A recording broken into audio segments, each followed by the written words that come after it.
All right, so let's take a look at this equation. So we have 100 power of x over 100 power 1 equal 10 power of x, x equal what? So let's say solution.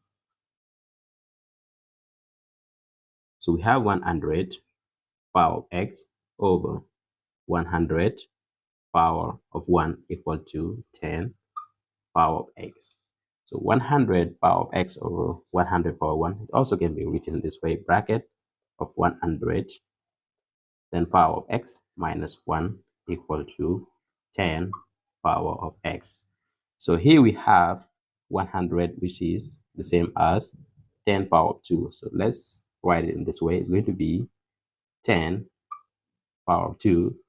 Therefore, close bracket and replace the power, which is x minus 1 equal to 10 power of x. So now if you look at this equation, we have the power.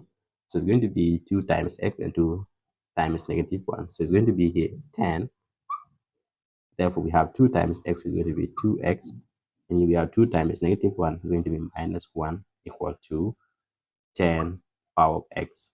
So now what we need to do is to look at the base. So we have the same base. Therefore, we can cancel them. So what we left with now is 2x, right? It's 2x minus 2. This is actually 2, it's not 1.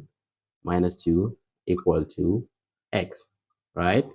So now what we need to do is to collect the like terms. It's going to be 2x minus x equal to positive 2. Because it was negative, definitely it's going to be positive.